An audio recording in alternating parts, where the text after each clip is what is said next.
भगवतो अर्हतो सम्मा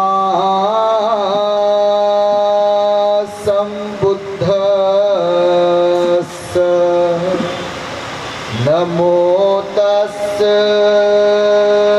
भगवतो अर्हतो सम्मा सम्बुद्धस्स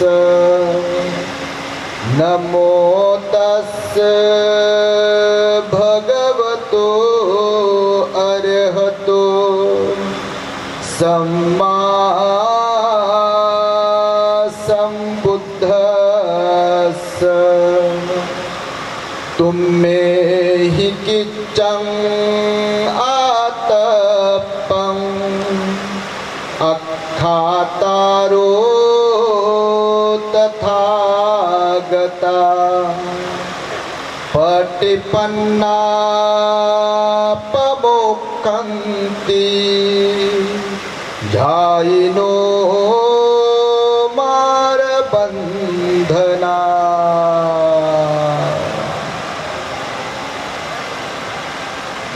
संपूर्ण विश्वाला ज्यांनी सुख शांती मानवता तथा दुःख मुक्तीचा आर्य संदेश दिला असे ते दुःख मुक्तीचे मार्गदाता दुःख मुक्त महामानव महान कारुणिक तथागत भगवान सम्यक संबुद्ध तथागतांनी आपल्या शुद्ध प्रज्ञेतून निर्मिलेला सद्धम्म आणि त्याच सद्धम्माचा गेली 2500 वर्षांपासून सातत्याने अहोरात्र प्रचार आणि प्रसार करणारा पूजनीय भिक्खू भिक्खुणी संघ या महान आणि सर्वश्रेष्ठ अशा त्रिरत्नांना प्रथमतः त्रिवार अभिवादन करतो, ज्यांच्या महान आणि असीम त्याग प्रभावामुळे आपल्याला जो हा अनमोल असा बुद्ध धम्म लाभला आणि ज्यांच्यामुळे आपल्याला हे एवढे मोठे वैभव प्राप्त झाले असे महान युग प्रवर्तक भारतीय राज्यघटनेचे शिल्पकार परमपूज्य बोधिसत्व डॉक्टर बाबासाहेब आंबेडकर या महामानवाच्या महान अशा धम्मक्रांतीमध्ये संपूर्ण जीवनाला समर्पित करून आज या मंगलमय दिनी उल्वे नवी मुंबई या ठिकाणी आज रविवार दिनांक 7 जानेवारी 2024 रोजी प्लॉट क्रमांक 1 सेक्टर 20 संविधान चौक उल्वे येथे बौद्ध धम्म परिषदेचे आयोजन करण्यात आलेले आहे। या बौद्ध धम्म परिषदेला संबोधित करण्यासाठी धम्म मंचावरती प्रामुख्याने उपस्थित असलेले या धम्म परिषदेचे उद्घाटक पूजनीय भिक्खू इंदवंशजी महाथेरो, त्याचप्रमाणे ज्यांनी आताच आपणास सुंदर आणि मार्मिक अशी धम्मदेशना देऊन उपकृत केले असे कुशीनगर या ठिकाणावरून आलेले पूजनीय भिक्खू महेंद्रजी महाथेरो, आमच्या समवेत सदैव धम्म प्रचारार्थ धम्म दौऱ्यांमध्ये सहभागी असणारे आमचे धम्मबंधू प्युरिटी ऑफ माइंड या यूट्यूब चॅनलचे संचालक पूजनीय भिक्खू धम्मबोधीजी थेरो, पूजनीय भिक्खू प्रज्ञानंदजी थेरो, सर्च रिसर्च या यूट्यूब चॅनलचे संचालक पूजनीय भिक्खू एन धम्मानंदजी थेरो,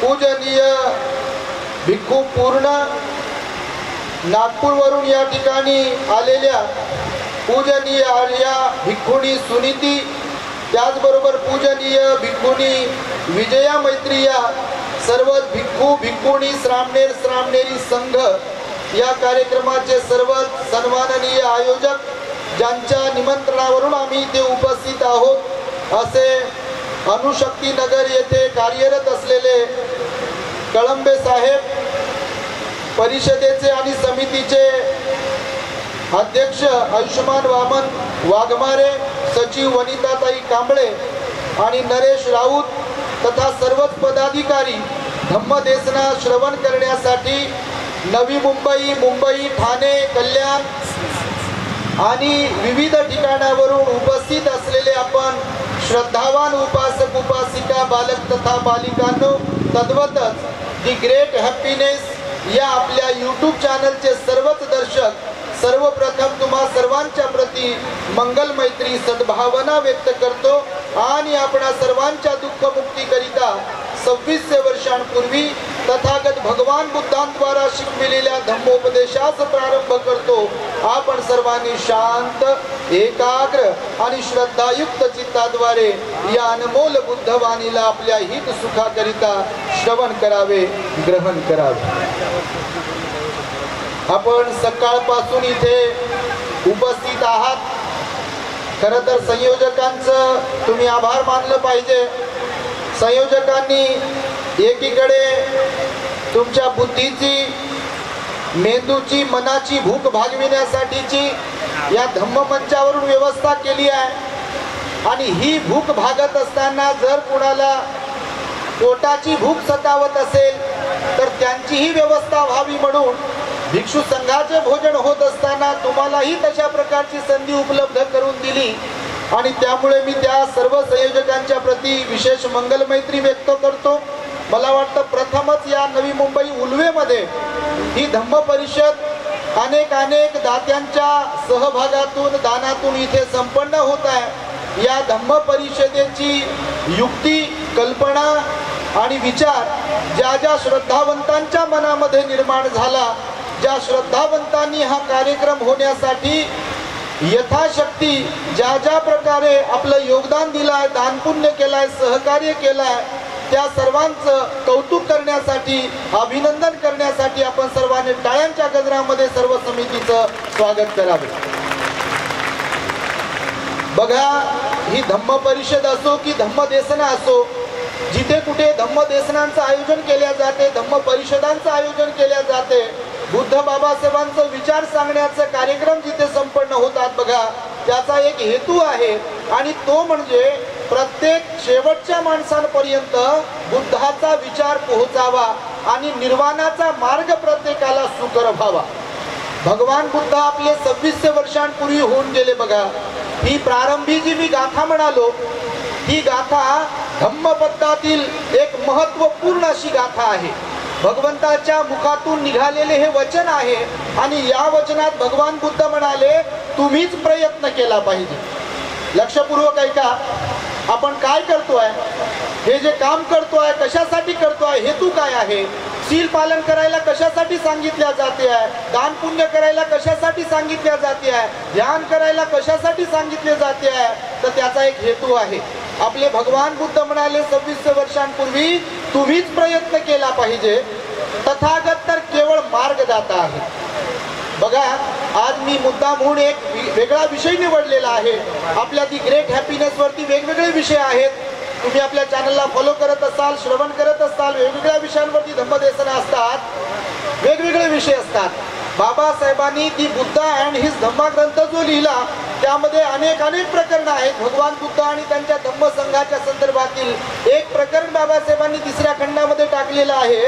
त्यामध्ये बाबासाहेब म्हणाले की भगवान बुद्धांनी आपल्या धम्मामध्ये स्वतःसाठी विशेष असे स्थान ठेवलेले नाहीये। तुम्ही पण वाचला असेल बुद्ध आणि त्यांचा धम्मग्रंथ, किती लोकांनी वाचला? प्रामाणिकपणे हात वर करा बरं, प्रामाणिकपणे रे बरं, नाही तर बाप्पा कपाटाच्या कपाट भरून आपल्या एरियातल्या विहारात ग्रंथालय आहे म्हणते, लय तोंड भरून सांगते आणि जिंदगीत कधी त्या ग्रंथालयात वाचनालयात जाऊन एखादा ग्रंथ वाचत नाही। असं लय काही ठिकाणी होते। काही घरी जातो भोजन दानासाठी, कार्यक्रमासाठी, तर कपाट ठेवलेलं असते हॉलमध्ये, लय पुस्तकं त्याच्यात, असे मोठमोठे ग्रंथ त्याच्यामध्ये। आणि आता आम्ही अभ्यास करतो कोणत्या ग्रंथात काय हे आम्हाला थोडंफार माहीत राहते ना, त्या संबंधी काही बोललो, विचारलं तर ते तेवढं वाचायचं राहून गेलं म्हणते आणि पुस्तकं कपाटात दिसते। बघा, तर पुस्तक काय कपाटात ठेवण्यासाठी नसते, पुस्तक वाचण्यासाठी असते। पुस्तक वाचलं तर मस्तक सुधारेल, नाही का? आणि त्यामुळे भगवान बुद्धांच्या संदर्भामध्ये बाबासाहेब बुद्ध आणि त्यांच्या धम्मग्रंथामध्ये सांगत असताना म्हणतात की भगवान बुद्ध त्यांच्या धम्मामध्ये त्यांनी निर्माण केलेल्या बुद्धाचा धम्म म्हणजे त्यांचा एक शोध आहे। बुद्धाचा धम्म म्हणजे भगवान बुद्धांचा एक शोध आहे. त्यांनी तो निर्माण केला स्वतःच्या प्रयत्नांमधून आणि त्यामुळे भगवान बुद्धांनी आपल्या धम्मामध्ये स्वतःसाठी विशेष असे का स्थान ठेवले नाही.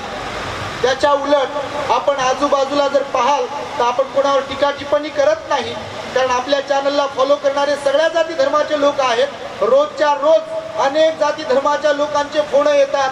विशेष म्हणजे पुरुषांचे तर येतात, महिलांचेही फोन येतात. आणि आजकाल तर पाहतो आहे काही वारकरी संप्रदायातले लोक, काही कीर्तन करणारे, काही महाराज लोक, काही मौलवी आणि कोणकोणत्या लोकांचे फोन येतात. भंते जी ये तो हमको पता नहीं था कि भगवान बुद्ध ने ये सिखाया, बाबा साहब ने ये सिखाया, हमको तो पता नहीं था, खाली यही पता था कि 14 अप्रैल को जो लोग इकट्ठा होते हैं बस वो बाबा साहब को फॉलो करने वाले जय भीम होते हैं और बुद्ध का और उनका कोई दूर दूर तक संबंध नहीं, ऐसा अब हमको लग रहा है. हे सुनकर असे काही लोक बिचारी म्हणतात आता त्यांना काही सगळा फारसा अभ्यास नाही. आणि म्हणून मी तुम्हाला सांगेल की भगवान बुद्ध स्वतः धम्मपदातल्या गाथेमध्ये म्हणतात की प्रयत्न तर तुम्हीच केले पाहिजे. भगवान तथागत तर केवळ मार्गदाता आहेत.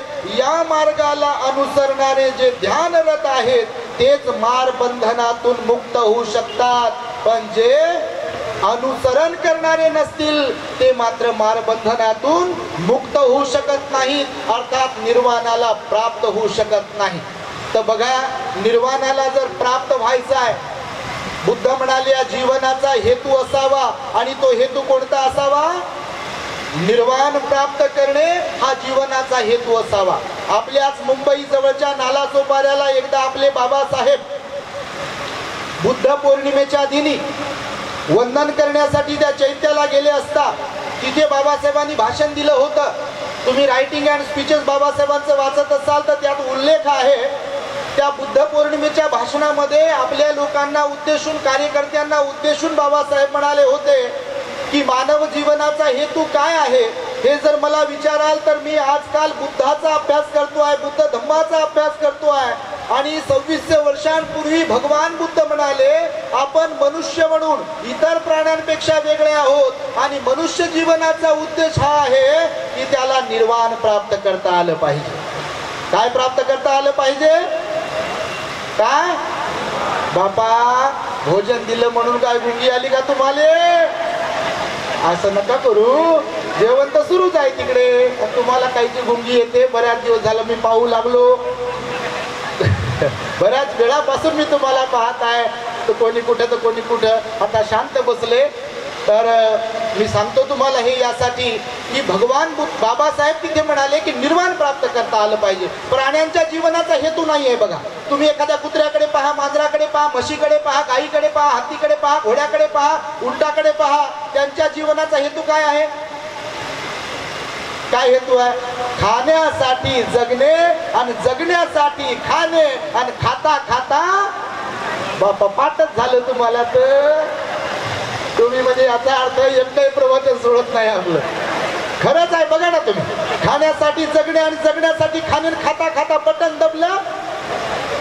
माणसंही जर अशीच वागत असतील, फक्त खाण्यासाठी धावधाव करत असतील, जगण्यासाठीच खात असतील, या शरीराची वाढ होण्यासाठी, जिवंत राहण्यासाठीच खात असतील, तर आपले भगवान म्हणाले प्राण्यांमध्ये आणि माणसांमध्ये फरक तो काय? पशु पक्षी प्राणी सुद्धा पिल्ल जन्माला घालतात. कोणी अंड्यातून पिल्ल जन्माला घालतात तर कोणी गरोदर बनून पिल्ल जन्माला घालतात.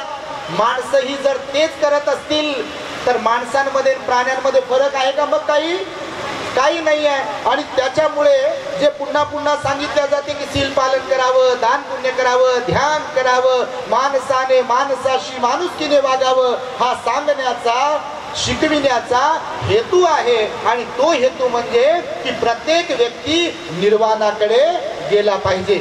आपण प्रत्येक व्यक्ती इथे बसलेला आणि सर्वच जे बाबासाहेबांना आपले महामानव मानतात, बाबा मानतात आणि सर्व काही मानतात, किंवा भगवान बुद्धाला, धम्माला, संघाला शरण आलेली लोक आहेत, त्या प्रत्येक व्यक्तीच्या जीवनाचा हेतू आहे आणि तो म्हणजे निर्वाण प्राप्त करून घेणे. आणि निर्वाण प्राप्त करून घेण्यासाठी बघा प्रशिक्षण घ्यावं लागते. भगवान बुद्धाचा धम्म कसा आहे? प्रशिक्षण देणारा आहे. भगवान बुद्धांनी प्रशिक्षण दिलं. बघा, तुम्हाला मी एक बौद्ध साहित्यातील उदाहरण सांगणार आहे. की ऑटोमॅटिकली आपोआप कोणाला काही प्राप्त होत नाही. मी नेहमी जाहीरपणे जरा तिखट बोलतो, फक्त जय भीम म्हटलं म्हणजे झालं अशा आविर्भावात कोण वावरू नये. जय भीम ये तो जरूरी है ही है, जय भीम के बगैर तो हमारा जीवन ही नहीं है. लेकिन इसका मतलब ऐसा भी नहीं है कि खाली जय भीम जय भीम जय भीम करना है, नीली पट्टी अपने गले में डालना है और हम बाबा साहब के कहना है और नमो तस और जस होईल तस म्हणतो. भीम के लगते जिगर, अर्ध्यापेक्षा कमी इधर अर्ध्यापेक्षा जास्त उधर, और फिर भी बोलते हैं हम जय भीम वाले. काही फायदा आहे का याचा? उपयोग आहे का? काही उपयोग नाही. इकडं तिकडं याच्या मागे त्याच्या मागे धावत असतील. पुन्हा 14 एप्रिलला हा जय भीम साहेब, हा कायचा जय भीम देतो बाप्पा? बाटलेला जय भीम देता का आम्हाला तुम्ही? विंटाळलेला जय भीम देता का तुम्ही? तो प्रामाणिकपणा जो बाबासाहेबांनी शिकवला त्या जय भीम मध्ये असेल तर तो जय भीम स्वाभिमानाचा, तर तो प्रामाणिकपणाचा जय भीम आहे. आणि जय भीम जर पाठवलेला असेल तर तो जय भीम काय कामाचा? आणि म्हणून मी तुम्हाला सांगेल बघा की प्रशिक्षणाशिवाय बुद्ध धम्म नाही. मग ते भिक्खू भिक्खुणी असो की उपासक उपासिका असो, प्रशिक्षणाविना अभ्यासाविना चिवरधाऱ्यांनी पण काही शिकवण्याचा विषय राहत नाही. आणि उपासकांनी सुद्धा केवळ वाचतच राहायचंय, पाठच करायचाय, वंदनाच म्हणायची आहे फक्त, त्यातही काही अर्थ उरत नाही. कारण बुद्धाचा धम्म मन शुद्ध करणारा आहे. निर्वाण त्यांनाच प्राप्त होऊ शकते ज्यांचं मन निर्मळ होण्याची प्रक्रिया सुरू झालेली आहे. माहिती आहे तुम्हाला? म्हणून तुमच्या मुंबईला मोठमोठ्या त्या लाईन आहेत बघा, आहेत का नाही? पाण्याच्या पाईपलाईन ते जलशुद्धीकरण केंद्रातून येतात इकडं. त्या तलावातून डायरेक्ट नाही येत इकडे. तलावातून डायरेक्ट येते का पाणी? जेवढ्या कोणत्या तलावातून मुंबईला पाणी सप्लाय होते तर तलावातच मोटर लावून इकडे मुंबईत आणलाय का नळात? जलशुद्धीकरण केंद्रांमध्ये त्या पाण्याला दिले जाते. अगोदर तिथे शुद्धीकरण केले जाते आणि नंतर शुद्ध झाल्यानंतर त्या पाण्याला मग लोकांच्या दारादारावरती नळाच्या द्वारे पाठविल्या जाते. बुद्ध म्हणाले, बुद्ध धम्मामध्ये जो कोणी श्रद्धावान बनत असतो किंवा बुद्धाला धम्माला संघाला जो कोणी शरण जात असतो त्याची प्रक्रिया होते मन शुद्ध होण्याची, मनाला निर्मळ करण्याची प्रक्रिया सुद्धा होते. आणि मनाला निर्मळ बनविण्यासाठी म्हणूनच भगवान बुद्धांनी प्रशिक्षण दिलं. तर प्रशिक्षण देत असताना बघा, स्वतः भगवान बुद्ध नसताना जेव्हा सिद्धार्थ बोधिसत्व होते की नाही तर 4-5 गुरूंकडे ते गेले होते बघा. किती गुरूंकडे गेले होते? बुद्ध आणि त्यांचा धम्मग्रंथ वाचला का? हात वर करा बरं. आता मी प्रश्न विचारेल बघा हो, अवघड प्रश्न आहेत. वाचला तुम्ही सर्वांनी? आता हात कमीच झाले बाबा प्रश्न विचारतो म्हटल्यावर. हा घेऊ का? हा तर बघ प्रश्न विचारले पाहिजे, नाही तर होते काय, आमच्यासारखे येतात या माईक वर गरजून जातात, कोणी कोणी टाळ्या घेऊन जातात आणि समोरचे जैसे थे कहा गए थे पता नहीं, क्या सुना पता नहीं, अच्छा तो बहुत था, हमने तो बहुत तालियां बजाई, लेकिन समझ में तो कुछ नहीं आया. ऐसा बहुत जगह पर होता है.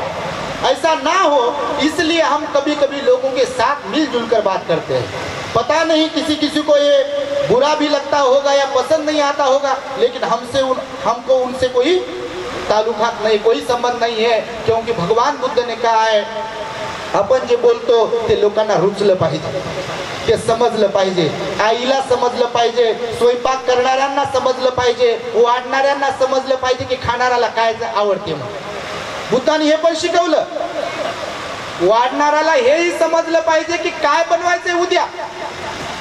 विशाखा बद्दल माहिती आहे का तुम्हाला? बिगार माता विशाखा.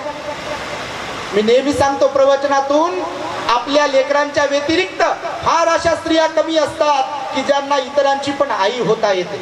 आई होणं म्हणजे आईचं मन तयार करणं, असे फार कमी लोक असतात बघा. आणि त्यामुळे भगवान बुद्धांच्या जीवनामध्ये बुद्ध होण्याच्या अगोदर काही घटना घडल्या बघा. बाल्यवयामध्ये होते, 8 वर्षांचे होते, तेव्हा 8 वर्षांचे असताना त्यांचं शिक्षण सुरू झालं बघा. तुम्हाला माहित असेल तर त्यांचं शिक्षण सप्पमित्तांकडे त्यांना सुपूर्द केलं होतं. बुद्धांनी त्यांचा धम्मग्रंथात लिहिलं बाबासाहेबांनी बघा. सप्पमित्त हे गुरु होते, त्यांच्या स्वाधीन केलं होतं त्यांना शिक्षणासाठी. 8 वर्षांचं वय होतं तेव्हा त्यांच्याकडे भाषाशास्त्र, व्याकरण आणि दर्शन दर्शनशास्त्राचे धडे घेतले त्यांनी. माहिती आहे तुम्हाला, त्या काळामध्ये गुरुकुल पद्धत होती. आताही तुम्ही जर पाहत असाल तर विहारांमधून शिक्षण देण्याची कामगिरी बजावल्या जायची. भगवंताच्या काळातही तसंच होतं. बुद्ध काळात, बुद्धाच्या अगोदरही शिक्षणाची पद्धती तशीच होती. म्हणून सिद्धार्थ गौतम जेव्हा लहान होते, सप्तमितांकडे त्यांना पाठवलं होतं शिक्षणासाठी. व्याकरणशास्त्राचा, भाषाशास्त्राचा, दर्शनशास्त्राचा त्यांनी अभ्यास केला. तर सप्तमित जे होते तर सिद्धार्थ गौतम बोधिसत्वाचे प्रथम गुरु ठरलेले होते. बुद्धाचा कोणी गुरु नाही, सम्यक संबुद्धाचा कोणी गुरु नसते. पण सम्यक संबुद्ध महामायेच्या पोटी जन्माला आले काय? बापा मुख्यच बसले. गोंधळून टाकणारा प्रश्न आहे हा. बऱ्याच लोकांना म्हणतो यशोधरा कोणाची पत्नी होती, तर भगवान गौतम बुद्धाची पत्नी होती म्हणते. बापा बुद्धाची कशी पत्नी राहील? मेंढक प्रश्न आहे हा. अजून बऱ्याच लोकांना याबद्दल काही असं कन्फ्युजन आहे बघा. विचारलं की लोकांना वाटते पाठता आहे तर लगेच सांगितलं पाहिजे आपण. तर लगेच सांगायची गोष्ट नसते, विचारपूर्वक सांगायची गोष्ट असते. आणि म्हणून सिद्धार्थ गौतमाचं 35 वर्षांपर्यंतचं जीवन जे आहे ॲज अ बोधिसत्व म्हणून होतं. परंतु जेव्हा बुद्धत्व प्राप्त झालं त्यांना, तेव्हा मात्र सम्यक संबुद्ध म्हणून त्यांचं जीवन होतं. ते जीवन निराळं होतं. त्याचे कितीतरी उदाहरणं तुम्हाला बौद्ध साहित्यात मिळतील. जेव्हा स्वतः 7 वर्षानंतर आपले भगवान कपिलवस्तूला गेले होते, तेव्हा भिक्षाटनासाठी जेव्हा नगरामध्ये दारोदार फिरत होते, तेव्हा राजा शुद्धोधनाला जेव्हा समजलं, तेव्हा राजा शुद्धोधन भगवंताकडे येतात आणि म्हणतात की हे पुत्रा, तू राजवंशातील आहेस. ज्या दारांवरती आता तू भिक्षा मागतोय, अशा कितीतरी लोकांच्या पिढ्यानपिढ्या तू जगू शकतोस. एवढी संपत्ती तुझ्या पायावरती लोळण घेताय. तू त्यांना का म्हणून मागतोय? त्यांच्या दारावरती का भिक्षा पात्र घेऊन जातोय? तू राजवंशाचा आहे. माहिती आहे तुम्हाला भगवंताने आपल्या काय उत्तर दिलं? काय उत्तर दिलं? भगवान म्हणाले आपले राजा शुद्धोधनाला, महाराज गैरसमज करून घेऊ नका. मी सध्या राजवंशातील नाही आहे, मी आता बुद्ध वंशातील आहे. तुमचा राजवंश वेगळा आहे आणि माझा बुद्ध वंश वेगळा आहे. आणि मी त्यांचं अनुसरण करतोय की जे माझ्या वंशाचे होते. माहिती आहे तुम्हाला. आणि म्हणून गफलत होते बऱ्याचदा अशी, तर त्या गफलतीला आपण दूर केलं पाहिजे. म्हणून तुम्हाला सांगतोय की प्रशिक्षणाची जरूरत असते. म्हणून सप्तमित्त हे पहिले गुरु ठरले. दुसरे गुरु कोण ठरले हे जर तुम्ही विचाराल तर 8 बघा त्या काळामध्ये लोक होते, भविष्य वर्तवणाऱ्यांमध्ये पारंगत होते. बाबासाहेबांनी लिहिलंय, कन्फ्युजन होऊ नये आपलं. भविष्य वर्तवणाऱ्यांमध्ये पारंगत होते, निष्णात होते, असे 8 लोक होते. आणि ते 8 लोक सिद्धार्थ गौतम बोधिसत्वाचे दुसरे गुरु ठरलेले आहेत. तिसरे गुरु जर विचार, मुद्दा म्हणून सुरुवातीला सांगतोय मी, त्या गाथेवर बोलणार आहे मी. तिसरे गुरु जर तुम्ही म्हणाल तर आलार कालमाचे एक शिष्य होते भारद्वाज.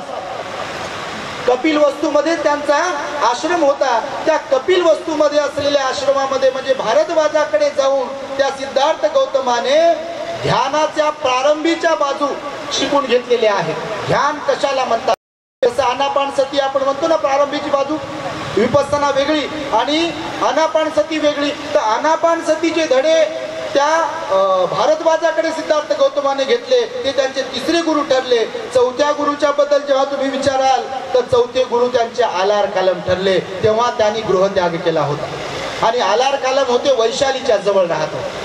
म्हणजे तुम्हाला आलार कालमाकडे गेले आणि 7व्या ध्यानाच्या पायरीपर्यंतचं शिक्षण सिद्धार्थ गौतम बोधिसत्वाने आलार कालमाकडे घेतले. आणि नंतर 5वे गुरु त्यांचे उद्धक रामपुत्त ठरले. आणि उद्धक रामपुत्ताकडे ध्यानाची 8व्या पायरीपर्यंत ते शिकले. पण त्यांचं समाधान झालं नाही. आणि समाधान न झाल्यामुळे सिद्धार्थ गौतम तिथून मात्र उरुवेलेच्या जंगलामध्ये निघून गेले. उरुवेलेच्या जंगलामध्ये निघून गेल्यानंतर काय काय घडलं हे तुम्हाला माहिती आहे, त्याबद्दल मी सांगत नाही. परंतु मी हा पॉइंट यासाठी म्हणून इथे मांडला ठेवला तुमच्या समोर की जसं भगवान बुद्धांनी सांगितलं की तुम्हीही किच्चन आतप्पं अख्खा तारो तथागतम. भगवान मार्गदाता आहेत आणि मार्गदर्शन करण्यासाठी कोणीतरी असावं लागतं. तुम्ही जे इथे बसलात किंवा रोज तुम्ही वाचनामधून किंवा ऐकण्यातून किंवा अजून कोणकोणत्या गोष्टींमधून शिकताय, तर मार्गदर्शनाची गरज असते आपल्या प्रत्येकाला. प्रत्येक तुम्हाला काही शिकायचं आहे तर ट्रेनिंगची गरज आहे. बघा, पोलीस बनायचं आहे तर मला सर्वच येते आणि आईनं जन्म दिला आणि खूप पैसे जाऊन भरती होतो. जमते का तसं? जमत नाही. मिलिटरीमध्ये भरती व्हायचं आहे तर प्रशिक्षण घ्यावं लागते, शिक्षक बनायचं आहे तर प्रशिक्षण घ्यावं लागते, तसंच भिक्खू सुद्धा बनायचं आहे, भिक्खुनी बनायचं आहे तर त्याचं प्रशिक्षण घ्यावं लागते. चिवर अंगावर टाकलं आणि झाले प्रशिक्षक तो ऐसा जमता नाही. जमेल का? जे बिघडवणारे आहेत. आता तुम्ही लय हुशार बापा, तुम्हाला काहीच माहित नाही असं आम्हालाही वाटू नये आणि तुम्हाला काहीच समजत नाही असं आम्हालाही वाटू नये. हे लक्षात घ्या. मी काय बोलतो आहे ते जाहीरपणे बोलतोय मी काही गोष्टी. आज परवालाच मी त्या हिंगोली जिल्ह्यामध्ये बोललो बघा. भिक्खू भिक्खुनी श्रामणेरी म्हणजे शिकवणारे तेही व्यवस्थित पाहिजे आणि उपासकही व्यवस्थित पाहिजे. आता आजच प्रवचन टाकले बघा आपल्या चॅनलवरती, तुम्ही बघितलं ऐकलं असेल तर. त्याच्यामध्ये मी जरा बोललो काही ठिकाणी फार डेंजर घटना घडतात आणि त्याचा सर्वसामान्यांवरती विपरीत परिणाम होतो. आपण म्हणतो ना असं बोलताना व्यवहारामध्ये एक करते आणि 10 जणाला येत. एकच कांदा नासला आणि जर दुर्लक्ष केलं सगळ्या कांद्यांना नासवून टाकू शकते. टाकते का नाही? तसं इकडे पण घडते. असं एक आंबा नासला सगळ्या आंब्यांना नासवू शकते. चांगल्या गोष्टींमध्ये तसंच होते. एक जण बिघडलं की सर्वसामान्यांना वाटते अरे हे काय बरोबर नाही. काल परवाला काही दिवसांपूर्वी एक जण मला म्हणे भंतेजी आम्ही काय अगोदर मानत नव्हतो. आता ते प्रत्येकाचे विचार आहेत, प्रत्येकाचे अनुभव आहेत वेगवेगळे, तर मानत नव्हतो. मी म्हटलं बाबा मानत नव्हते तो तुमचा प्रश्न आहे. मानायचंय की न मानायचंय, स्वीकारायचंय की अस्वीकार करायचा आहे हा कुणाचा प्रश्न आहे? हा ज्याचा त्याचा प्रश्न आहे ना. आता बाबासाहेबांनी 14 ऑक्टोबर 1956 इथल्या लाखो करोडो लोकांना बुद्ध धम्माची दीक्षा दिली. आता भीमराव आंबेडकरांनी सांगितलं की बाबासाहेबांच्या वेळेला दीक्षेसाठी 5 लाख लोक होते आणि लगेच 11 वर्षानंतर त्याचे किती झाले?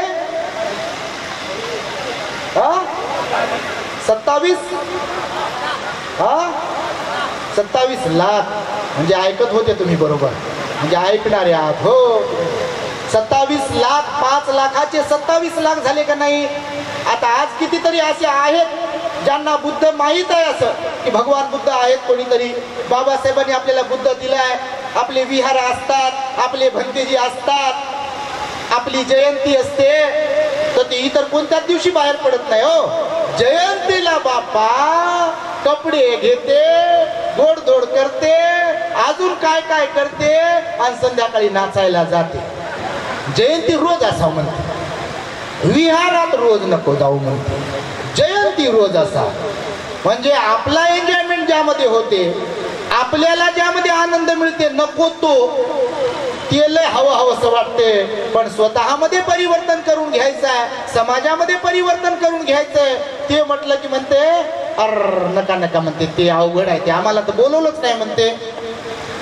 ते इंगळे विहार बांधायचं म्हणत होते पण आम्हाला सांगितलं नाही म्हणते, आमच्याकडे काय आले नाही, आम्ही कसं जाऊ, आमचं तर नावच टाकलं नव्हतं म्हणते, आम्हाला तर अध्यक्ष बनवलंच नाही, आमच्याकडे तर पॉम्पलेटच आलं नाही म्हणते. असे लोक तुमच्याकडे आहेत की नाही माहित नाही बापा. तुम्ही नवी मुंबईला राहता, आहेत की नाही बापा? आहेच म्हणता हो, सगळीकडेच आहेत. नाही कसं म्हणायचं? शहरात आले म्हणजे काय असं काय काय लय फरक पडते का? मी तर उलट म्हणतो कधी कधी काही ठिकाणी गावाकडचे परवडले,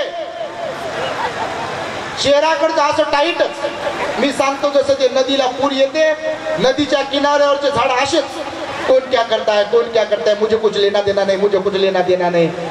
तुम्ही नाही बापा, तुमच्यासारखं तर चांगलं कोणीच नाही. पण काही लोक असे असतात, आम्हाला अनुभव येतो त्याचा. काही ठिकाणी, सर्वच नाही, त्यामध्ये वर्गीकरण पण आहे. काही खूप धनवान श्रीमंत शिकले सवरलेले पण खूप चांगले आहेत, पण त्यांची संख्या नगण्य आहे, कमी आहे. आज आम्ही खेड्यापाड्यामध्ये जातोय, पाहतोय छोट्या छोट्या खेड्यांमध्ये धम्म परिषदा होत आहे. तुम्ही पाहत असाल सोशल मीडियावरती, छोट्या छोट्या खेड्यांमध्ये अशिक्षित असलेली माणसं, अशिक्षित असलेल्या महिला एकदम उत्साहाने लेकरा बाळासह आपल्या लेकी बाळीला गावावरून बोलवतात, सासरवरून बोलवतात आणि तुडुंब गर्दी. त्या हिंगोली जिल्ह्यामध्ये गेलो बघा, त्या येडूतला आजचं प्रवचन टाकलं, तिकडे वसमत तालुक्यात गेलो आम्ही, त्या कौडगावला, तिकडे तुडुंब गर्दी लोकांची. आम्हाला वाटलं बा खेड्या गावात लोक नसतात, काम धंदा मजुरी रोटी सोडून लोक आले. तुम्ही तर सांगितलं किती घर आहे म्हणे, किती लोक ना 800 घरं आहेत असं त्यांनी ते जनगणना केली आपल्या कोणातरी. तर किती घर आहे म्हणे. आमच्या भंतीजीने बसल्या जागी मोबाईलवरच्या कॅल्सीवर कॅल्क्युलेट केलं. जर म्हणे भंतीजी एका घरात 5 लोक आहेत, पती पत्नी आणि 3 मुलं, तर त्याचे किती, तर त्यापैकी 3 तरी इथं आले असतील का म्हणे, हे शहरातले लोक. तर तो विषय वेगळा बाबा, तुम्ही बारीक तोड करता मग असं विचारल्यावर. आणि खरंच आहे, यजबार झालेले, व्हॅलिडिटी संपत आलेले लय येतात इकडे, आणि पोरं पोरी मात्र येत नाहीत. त्यांना शिकवतात, शिक्षण देतात. शिक्षण तर महत्वाचं आहेच हो, पण धम्माच्या शिक्षणाचं काय, कधी गोडी लावाल तुम्ही. आणि तुमच्या हातात लिमिटेड पिरियड असतो, हे पण लक्षात ठेवा. लेकरांना वळण लावण्याचा पिरियड लिमिटेड असतो.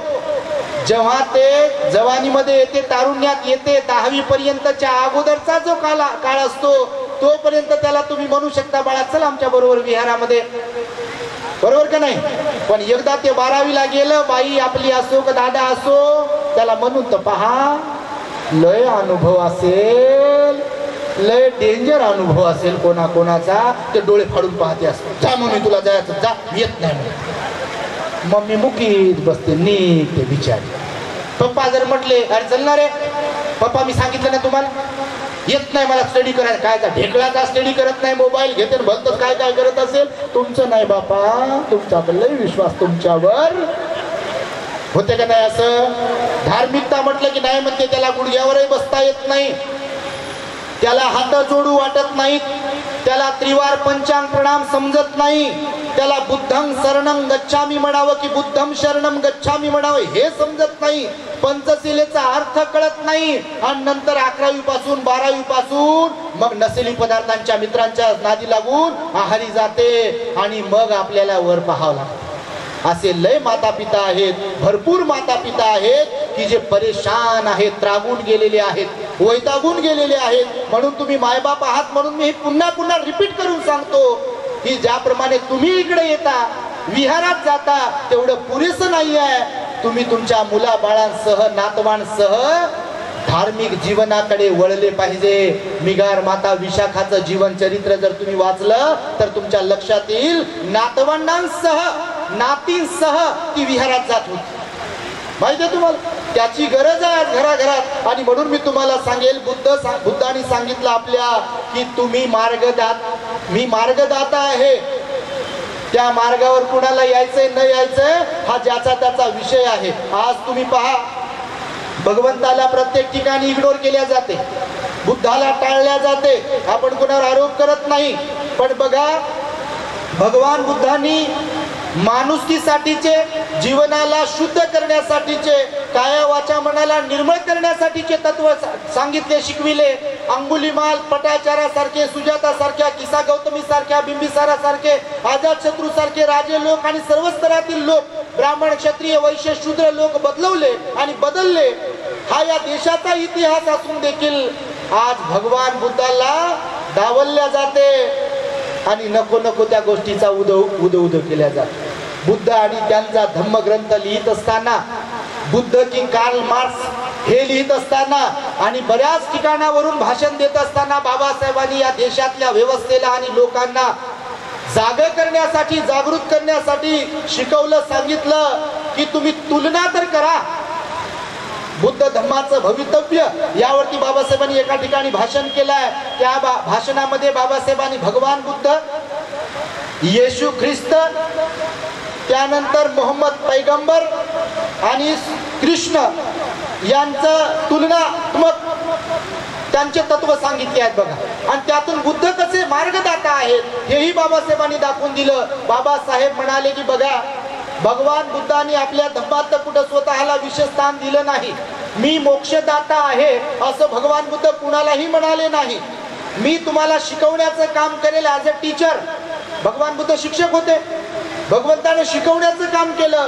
पण जे शिकवलंय ते घ्यायचं की नाही घ्यायचं, शिकायचं की नाही शिकायचं, हे समोरच्यावरती अवलंबून आहे असं म्हणाले बाबासाहेब. परंतु इतरांकडे जर तुम्ही पाहाल तर बाबासाहेब म्हणतात, येशू ख्रिस्तानी स्वतःला काय सांगितलंय, की मी कोण आहे?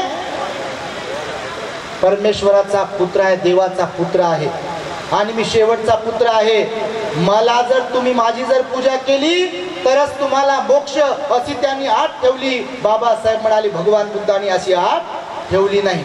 उदाहरण दिले हे बाबासाहेबांनी, हे मी सांगत नाही आहे, या देशाचे घटनाकार बोधिसत्व डॉक्टर बाबासाहेब आंबेडकर सांगतात. आणि मी माझ्या प्रवचनातून सगळ्या जाती धर्माच्या लोकांना हेच सांगतो की तुम्ही चिकित्सा तर करा, तुम्ही विचार तर करा की बुद्ध कसे आहेत, हे अभ्यासून तर पहा. अभ्यास केला तर समजेल तुम्हाला, ऐकलं तर समजेल तुम्हाला की बुद्ध निराळे का, बुद्ध वेगळे का इतरांपेक्षा, आणि बुद्ध श्रेष्ठ का. आपण जे म्हणतो की अंकिंची रत्न लोके, बुद्ध रत्ना समान, धम्मरत्ना समान, संघरत्ना समान, कोणतंही रत्न श्रेष्ठ नाही आहे हे जे म्हणतो, तर म्हणतो म्हणून नाही, तर हकीकत मध्ये तसं आहे. तुम्ही अभ्यास तर करून पहा. 9 खून करणाऱ्या अंगुलीमालाला बदलवणं सोपं आहे का? वाटते का सोपं? क्षणभर विचार करून पहा. तुम्हीच जन्माला घातलेले लेकरं तुमचे बिघडल्यावर जर बदलू शकत नाही, चांगलं बनू शकत नाही. तुम्ही जन्म दिलेलं, ज्यांच्या बरोबर तुम्ही 50 वर्षांपासून 25 वर्षांपासून राहताय, ती माणसं, ती स्त्री, तो पुरुष, जर सकारात्मक बदल त्यांच्यामध्ये होत नाही आहे तर 999 खून करणाऱ्या अंगुलीमालाला बदलवणारे भगवान आपले किती श्रेष्ठ असतील. खरोखर आपला जन्म तर तेव्हा झाला नाही, मी तर कल्पनाच करत राहतो की ते भगवान किती श्रेष्ठ असतील. राहुल बाळ म्हणते, श्रमणा तुमची छाया किती शीतल आहे. माहिती आहे तुम्हाला? वाचलं का तुम्ही? यशोधरा माता म्हणते ना बाळाला, जा ते तुझे पिता आहेत सर्वात वेगळे असलेले, ज्यांची शरीरयष्टी सगळ्यात वेगळी आहे, जा त्यांना तू वारसा हक्क माग. राहुल बाळ जाते धावत पळत 7 वर्षांचा आणि भगवंताच्या हाताला पकडते, बोटाला पकडते, विहारापर्यंत भगवंताला एकही शब्द बोलत नाही. तो मात्र तगादा लावतो, तुमची छाया खूप शीतल आहे, तुम्ही माझे पिता आहात ना, मला वारसा हक्क द्या. माहित आहे ते भगवान किती श्रेष्ठ असतील. आणि म्हणून बाबासाहेब म्हणाले, येशूने आठ ठेवली, मोहम्मद पैगंबराने आठ ठेवली, मी सुद्धा प्रेषित आहे ईश्वराचा आणि शेवटचा प्रेषित आहे. मला जर तुम्ही मानाल, पूजाल तरच तुम्हाला मोक्ष आहे, अन्यथा तुम्हाला मोक्ष नाही आहे. बाबासाहेब म्हणाले, या दोघांनी तर ईश्वराचा प्रेषित पुत्र सांगितलाय. बाबासाहेब म्हणाले, मी टीका टिप्पणी करत नाही आहे, हे त्यांच्या धर्मग्रंथांमध्ये वर्णन केलेलं आहे. कृष्णाने तर बाबासाहेब म्हणाले हत्त केली, ते तर म्हणाले मी स्वतःच देव आहे. बाबासाहेब तुलना करतात भगवान बुद्धांशी, इतरांशी. आणि बाबासाहेब म्हणाले की इतर जे धर्म संस्थापक आहे ते स्वतःला मी ईश्वर आहे म्हणतात किंवा ईश्वराचा पुत्र आहे म्हणतात. मला मानायला पाहिजे, माझी पूजा करायला पाहिजे, तरच तुम्हाला मोक्ष मिळेल. पण भगवान बुद्ध मात्र वेगळे होते. भगवान बुद्ध म्हणाले की मी कोणाला मोक्ष मिळवून देऊ शकत नाही, मी मोक्षदाता नाहीये, मोक्ष तुमचा तुम्हाला मिळवता येईल, मी मात्र मार्गदाता आहे. आणि तो मार्ग दाखवणारे भगवान बुद्ध आहेत. त्यामुळे भगवान आपले सर्वांपेक्षा वेगळे आहेत, हे मला तुम्हाला सांगायचं आहे. त्या भगवान बुद्धाच्या धम्माला बाबासाहेबांनी आपल्याला दिलाय आणि त्यामुळे भगवंताचं हे मार्गदाता असणं आपण समजून घेतलं पाहिजे. म्हणून मी नेहमी लोकांना आपल्या थोडंसं चिमटे घेत बोलत असतो. वंदनात घेतल्यामुळे किंवा सुत्ताच पाठ असल्यामुळे बौद्ध होऊ असं ज्यांना कुणाला वाटत असेल तर त्यांचा अभ्यास कमी पडतो. याचा अर्थ असाही नाही है कि वंदना घेऊ नये किंवा सुत्त पाठ करू नये. बिल्कुल, अगर बौद्ध है तो आपको वंदना ही आना जरूरी है, त्रिशरण पंचशील आना भी जरूरी है, अपना विहार में जाना भी जरूरी है, आपने भंती जी को, भिक्षु संघ को भोजन चीवर आदि दान देना भी जरूरी है. अपना उपासक कर्तव्य है ये सब करना भी. केवळ जय भीम बोलना, वंदना बोलना यही सिर्फ काफी नहीं है बौद्ध होने के लिए. आणि म्हणून आपल्या लोकांना मी नेहमी चिमटे घेतो. पण कोणा लोकांना वाटत असेल बाबा भंतीजी ते गोळीच मारतात डायरेक्ट की केवळ वंदना घेतल्याने जे बौद्ध होत नाही, केवळ वंदना पाठ असल्याने विहारात गेल्याने बौद्ध होत नाही. भिक्खूंच्या बाबतीतही भगवान तेच म्हणाले, तुमचा धम्माचा अभ्यास नसेल, तुम्ही ध्यान करत नसाल, तुम्ही सिलवान नसाल, तुम्ही संयमी नसाल, तर तुम्ही भिक्खुनी कसे होऊ शकाल? माहिती आहे तुम्हाला? कारण धम्म सार्वजनिक आहे. धम्म जो आहे ना, तुम्ही धम्मवंदना तुम्ही कधी म्हणत असाल, वाचत असाल, आपल्या चॅनलवरती बुद्धाचे गुण शिकवले, आता आम्ही धम्माचेही संघाचेही गुण शिकवणार आहोत. ऍक्च्युअल मध्ये आपण काय वंदना म्हणतो याचाही आपल्याला अभ्यास असायला पाहिजे. तर धम्म हा सार्वजनिक आहे. भिक्खूंनी पालन केलं, भिक्खूने पालन केलं, श्रामणेरांनी पालन केलं, श्रामणेरीने पालन केलं, किंवा उपासक उपासिकांनी पालन केलं, किंवा कोणत्याही जाती धर्माच्या म्हणून घेणाऱ्या लोकांनी धम्माचं आचरण केलं, त्यांना त्यांच्या लेवलवर तसाच त्याचा लाभ होतो. जसं की मी एक भाकरी खातो आहे आणि माझ्या बाजूला एक जण भाकरी खात आहे, बरोबर आहे, तर दोघांना सारखीच चव लागेल की नाही? फक्त वरण बदललं, भाजी बदलली तर चव वेगळी आहे. पण साधारणतः सरासरी पाहिली तर चव सारखीच आहे का नाही? आणि म्हणून भगवान बुद्धांनी सांगितलं बघा की मी मार्गदाता आहे. मार्गदाता कसे? तर याचं उदाहरण मी तुम्हाला सांगेल. भगवान बुद्ध, तुम्हाला पुन्हा कन्फ्यूज होईल तुम्ही की मार्गदाता मार्गदाता तर म्हणतात, पण कसे मार्गदाता? तर एक भगवंताच्या काळामधील घडलेली घटना बघा. भगवान आपले श्रावस्तीला राहत होते. श्रावस्तीला राहत असताना एक मोगललाल नावाचा गणक, गणक म्हणजे हिशोब करणारा व्यक्ती असते ना, त्याला तुम्ही काय म्हणता? अकाउंटंट. अकाउंटंट म्हणतात इंग्रजीमध्ये की नाही? हिशोबनीस, तपासनीस, हिशोब करणारी व्यक्ती. तर कोणी असो बाबा, तुम्ही हिशोब करत असता, तुम्ही काय करत नसाल का हिशोब? जिंदगी चालली हिशोबच करण्यात. बऱ्याच जणांचे हिशोब प्रत्येकच जण करते, कशाचाही हो, धनाचाच नाही. तर तो हिशोब करणारा एक दिवस भगवंताकडे आला. आता भगवंताकडे सगळे लोक जात होते. काही लोक भगवंताची पण परीक्षा घेण्यासाठी यायचे. हे विशेष. आज आमच्याकडे पण काही लोक परीक्षा घेण्यासाठी येतात. नाही तर फोनवर तरी हो, समोर पुस्तक धरते, पुस्तकाचा आवाजही येते, ते पानं असे खडखड होऊ लागलेले आणि प्रश्न विचारते. भंतेजी, ते बुद्ध आणि त्यांचा धम्मग्रंथामध्ये पान क्रमांक 203 वरती काय लिहिलंय सांगू शकता का बरं? आता आम्ही अशा प्रवचनात बसलेलो आहे. आता लोकांना काय शिकवावं काय नाही त्याचा अभ्यास करत आहे, आणि त्याचा फोन येते. आता उचलत नाही, कधी फोन उचलायला तर वेळ भेटत नाही. आमच्याकडून आमचा एक प्रॉब्लेम आहे, तुम्हाला तो अनुभव येत असेल. लोक व्हॉट्सअपला मेसेज टाकतात कार्यक्रमाचे, फोन करतात, तर बऱ्याच लोकांचे फोन घेता येत नाहीत बघा. अनेक लोकांचे फोन येतात, मेसेजेस येतात. तर काही लोक आमची पण परीक्षा घेतात. याला काय म्हणतात, त्याला काय म्हणतात. पण आता आमची जिंदगी याच्यातच चालली.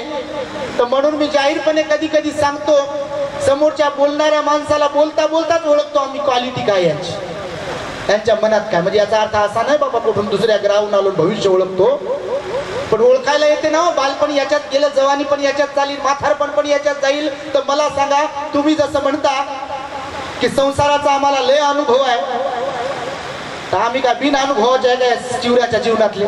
आता धम्माचा अनुभव असेल की नाही आम्हाला पण. आता आमचे मायबाप तर घरी गावोगावी, पण हे रोजचेच मायबाप भेटतात, रोजचेच भाऊ बहिणी भेटतात. तर ते बोलल्यानंतर, नाही बोलल्यानंतर, हात जोडल्यावर, नाही जोडल्यावर, जवळ आल्यावर, नाही आल्यावर, बोलवल्यावर, नाही बोलवल्यावर आम्हाला काही तर कळत असेल का नाही भविष्य? इकडं काय आहे सीसीटीव्हीवर समजते ना सगळं. इकडं काय आहे डोळ्यावरून कळते लगेच. कोणाच्या कळते? जसं आईला लेकराचं लगेच समजते, त्यांना किती लपू दे कोणती एखादी गोष्ट, कुठं लागलं किंवा काही झालं तर आई बरोबर ओळखते, बाळातला लागलं का म्हणते. ओळखता का नाही? तसं बापा आम्हाला समजत असेल ना. तर सांगतो यासाठी की प्रत्येकाला त्याच्या नॉलेजच्या लेवलवरती काही कळत असते. तर भगवंताची सुद्धा लोक परीक्षा घ्यायची. तर असा तो गणक भगवंताकडे आला भगवंताची परीक्षा घेण्यासाठी, की भगवंताची तर कीर्ती लयच आहे, खूपच आहे सगळीकडे. लोक तर खूपच मानतात, खूपच शरण येतात. चला जरा आपणही जाऊन परीक्षा घेऊ. तो आला. तर तो होता बघा घोड्यांना ट्रेनिंग देणारा. कोणाला? घोड्यांना ट्रेनिंग देणारा. घोड्यांना ट्रेनिंग द्यावं लागते की नाही? आणि घोड्यांना जर ट्रेनिंग द्यावं लागत असेल तर माणसांना द्यायला पाहिजे का नाही? तर हे जे चाललंय का नाही धम्म परिषद, ही तुम्हाला ट्रेनिंग देण्यासाठीचीच धम्म परिषद आहे. आणि त्यामुळे तुम्हाला इथे बोलवलंय बघा. प्रत्येक कार्यक्रम ट्रेनिंग देण्यासाठीच आहे. आता काही श्रामणेर भिक्षू, श्रामणेर लोक असतात, यांच्याकडे श्रामणेरी आहेत बघा. तर आल्यानंतर लगेच कोणाला, मी जाहीरपणे सांगेल की चिवर दिल्यावर कोणाला प्रचार प्रसारासाठी पाठवू नका. कुठे लय गफलत होते.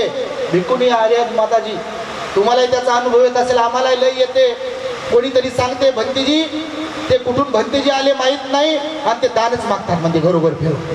प्रवचन करत नाही, विहारात येत नाही, काही नाही, कुठून माताजी आल्या म्हणते भिकुनी त्या दानच मागतात म्हणे. बापा प्रबोधन करा, संयमाने राहा, लोकांना जागरूक करा, लोकांना तयार करा, निर्माण करा, घडवा. मी प्रत्येक प्रवचनात सांगतोय आपल्या लोकांनी एवढे दानशूर लोक मी तर म्हणतो या जगात कोणी नसते. हा अनुभव येतो आम्हाला. जे काल लोक कंगाल होते, भिकारी होतो ना, भिकारी बने है माला माल, ये है मेरे भीम का कमाल, गुलामी का टूट गया जाल, ये है मेरे भीम का कमाल. भिकारीच तर होतो आपण, होतो का नाही? आता माला माल झालो का नाही? जोहार मायबाप केल्या जायचा आणि आज आपण साहेब झालो आणि लोकांना देतो काय काय. आज आपण कॅपेबल बनलो, आज आपण पात्र बनलो, ही बाबासाहेबांची बदौलत आहे आणि त्यामुळे आपण समाजाचं लागतो आणि समाज देतो. आपला समाज देतो, देणारा आहे समाज. खूप लोकांना देतो. त्याचं तुम्ही जर काउंटिंग कराल की देतो का नाही तर 14 एप्रिल झाल्यावर पहा कितीचा होते हिशोब. करोडो रुपयांमध्ये खर्च होतात पैसे. किती? करोडो रुपये खर्च होतात. मी तर म्हणतो बापा डीजेवरच सर्वात जास्त खर्च होत असतील की काय.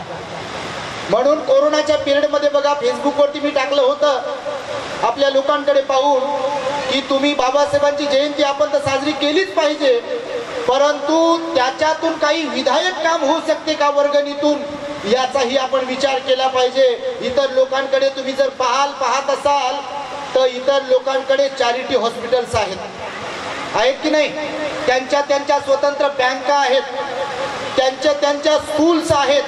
आपल्याकडे त्याचं प्रमाण नगण्य आहे.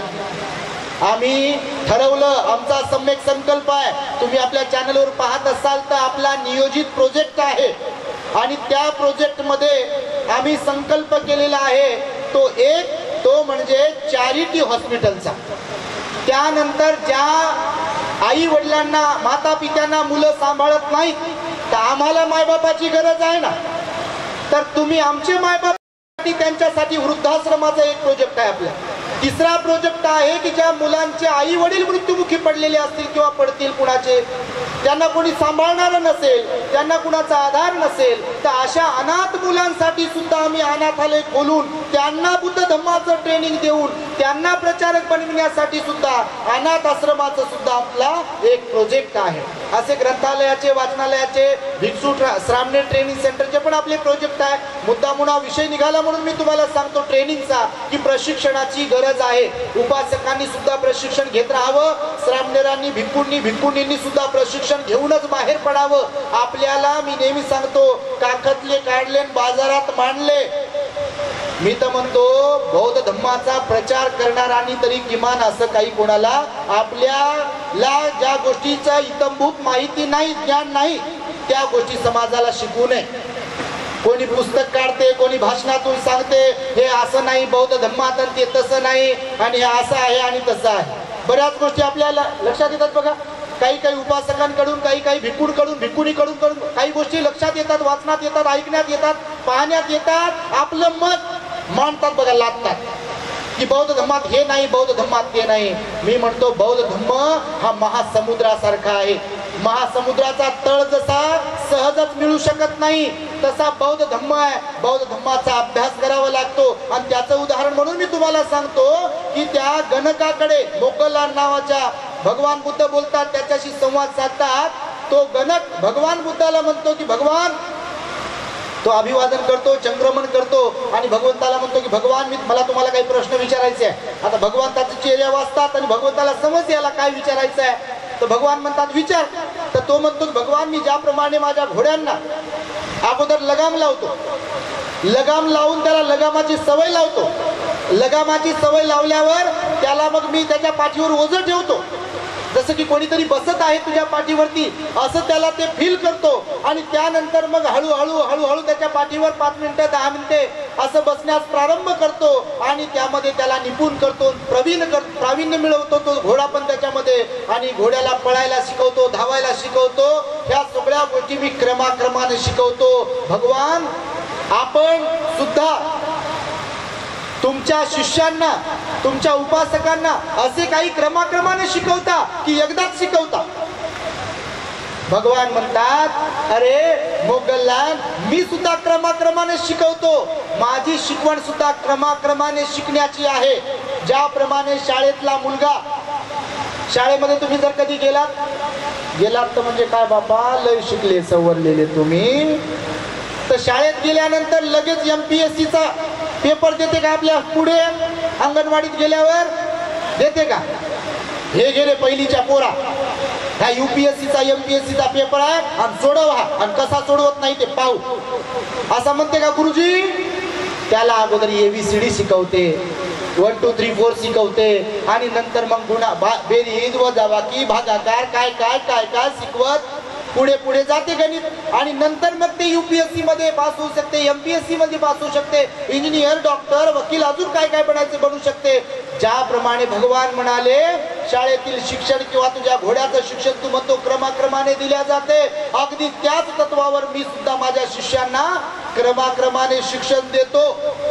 त्याचा हा एक पहिला प्रश्न होता की माझ्यासारखंच शिकवता का?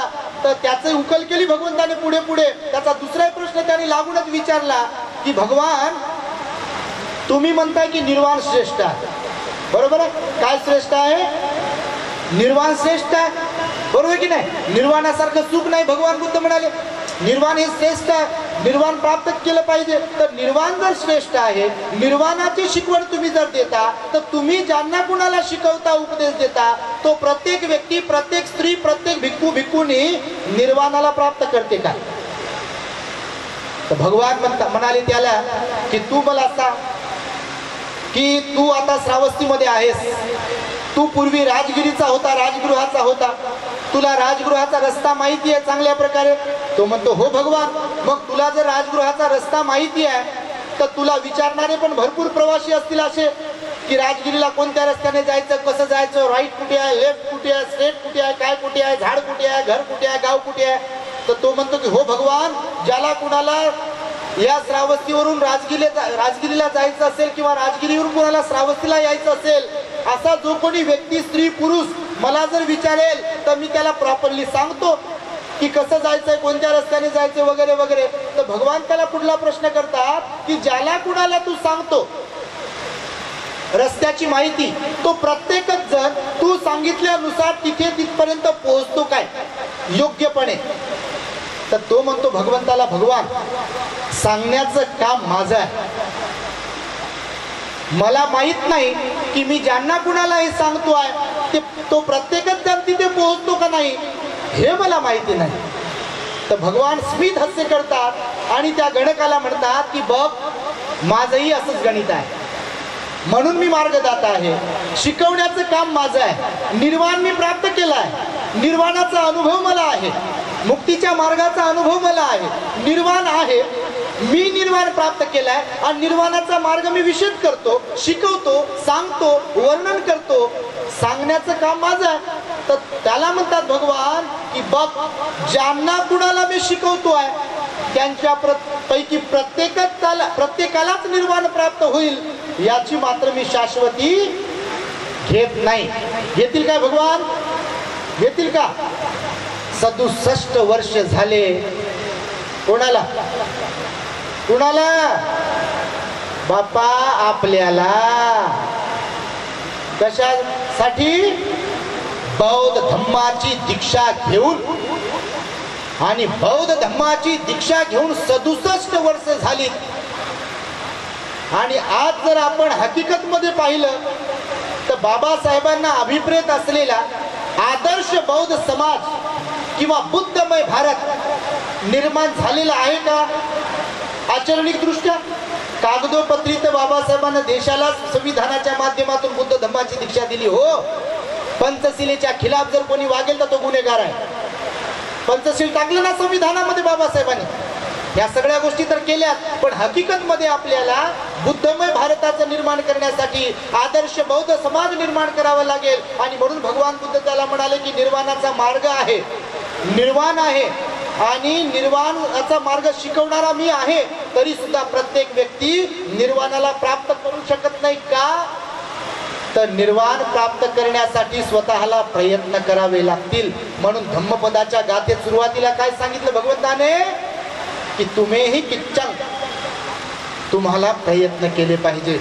बुद्ध धम्माच्या आचरणाला म्हणून केल्या जाते. भगवंताला जेव्हा विचारलं की क्रमाक्रमाने मग तुम्ही काय शिकवता, मी शॉर्टकट मध्ये सांगतो तुम्हाला. आता आम्हाला क्रमाक्रमाने पुढे पुढे जायचंय आदर्श बौद्ध समाज निर्माण करण्यासाठी, या गावावरून त्या गावाला, त्या गावावरून या गावाला.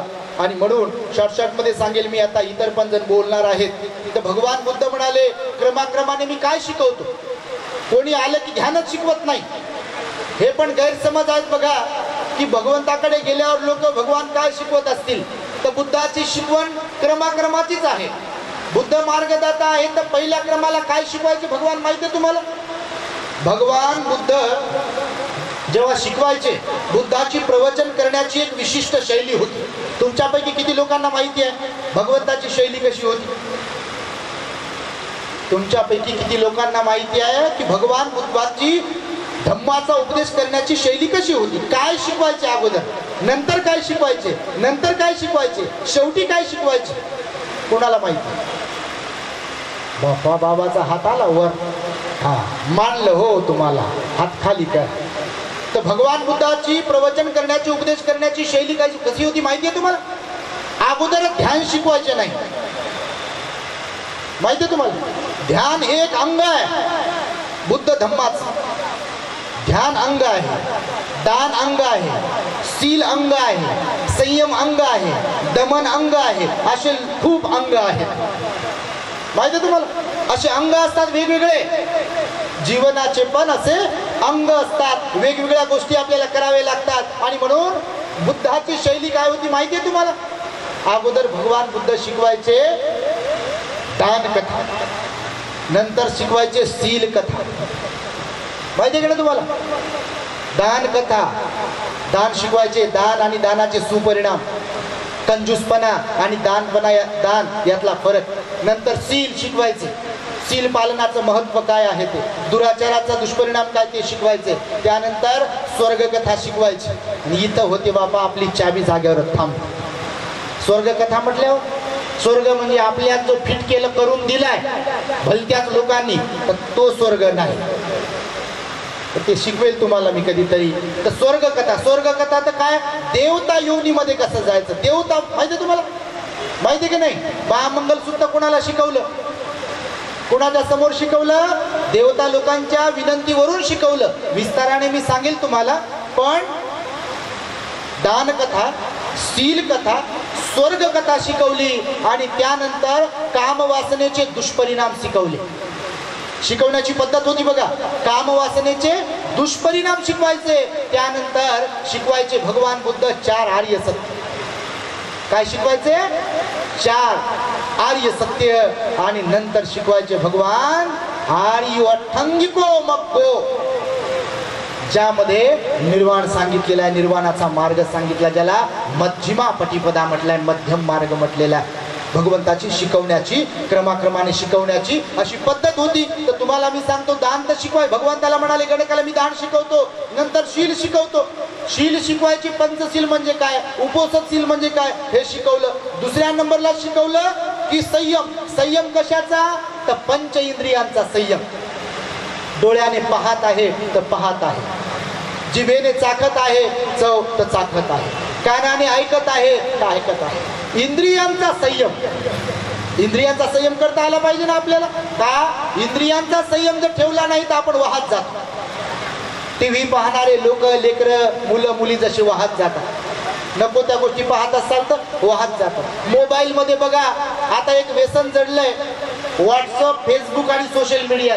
सोशल मीडिया खूप चांगला आहे, त्याचा वापर जर योग्य पद्धतीने केला तर. हे का आम्ही करतो ना मोबाईलचा वापर, दानदात्यांना पुण्यच मिळत असेल. ज्यांनी आम्हाला लॅपटॉप, मोबाईल, माईक वगैरे हे जे काय काय देतात लोक, त्यांना महान पुण्य मिळत असेल, कारण याचा वापर बुद्ध धर्माच्या प्रचार प्रसारासाठी करतो. परंतु जे लोक नको त्या गोष्टीसाठीच अंतिम संस्कारात गेलेत आणि तिथं पाहते फेसबुकवर. कुणाला जाळायला आली लोक तिथं मोबाईलच्या चॅटिंग वरती फोकस करते, सोयरिकीमध्ये जाते तिथे मोबाईल वरती फोकस करते. आता जिथं जातो तिथं त्या गोष्टीवर फोकस करायला पाहिजे का नाही? आता इथं तुम्ही तर कॅमेरे लावून बसले बापा, तुम्ही लय चांगले, तुम्ही ऐकण्यासाठी आले. पण बऱ्याच ठिकाणी आम्ही जातो, समोर शिकवणं काही काही सुरू राहते, काहीतरी कार्यक्रम सुरू राहते आणि हे खाली मान घालते मोबाईल मध्ये काय करते काय नाही. कोणाच्या घरी जातो भोजनदानासाठी कार्यक्रमासाठी, तर आम्ही बसलेले असतो. आता त्यांना काही आमचा गंध नसते, काही काही काही असतात ना असे मागासवर्गीय. समजते ना तुम्हाला मागासवर्गीय कोणते? माझ्या म्हणण्याचा हेतू बिलकुल कशातच नाही असे लोक असतात, काही काही बिलकुल कशातच नाही, ते कोणत्याच गावचे नसतात. तर असे काही लोक ते मोबाईल मध्ये पोरगी पोरग पाहतो, ते काय करते काय शोधते त्याच्यात. लहान लहान लेकरं ते आई म्हणे भंतेजी यांच्यासाठी काहीतरी शिकवा म्हणते, कोणता गेम काढला म्हणते, कोण ऍप गेमचं, आणि रात्रंदिवस ते गेमच खेळू लागलं म्हणे. असे 2-2 बोटानं ते मोबाईल मध्ये ते गेम खेळू लागलं. पबजी, आई म्हणते पबजी आहे म्हणते.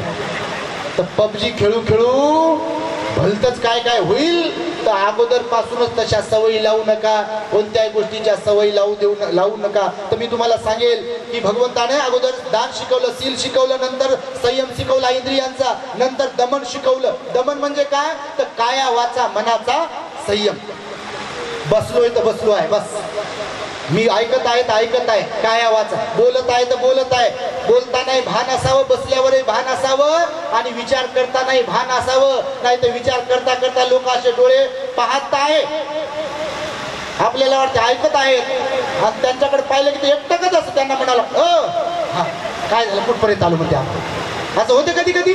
तर भगवंताने सांगितलं दमन, या वाचेचा दमन, या शरीराचा दमन आणि मनाचा दमन आपल्याला करता आला पाहिजे, मिळवता आला पाहिजे. आणि भगवंताने सांगितलं ज्याला काया वाचा मनाचा दमन करता आला, ज्यांना इंद्रियांवरती संयम ठेवता आला, ज्यांना सील पालन करता आलं, ह्या गोष्टी ज्यांना जमू शकतील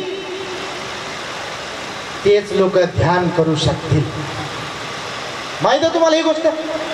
का ध्यानात मन लागत नाही असा प्रश्न बघा जे लोक मला मोबाईलवर विचारतात, त्यांनी हे आवर्जून ऐका.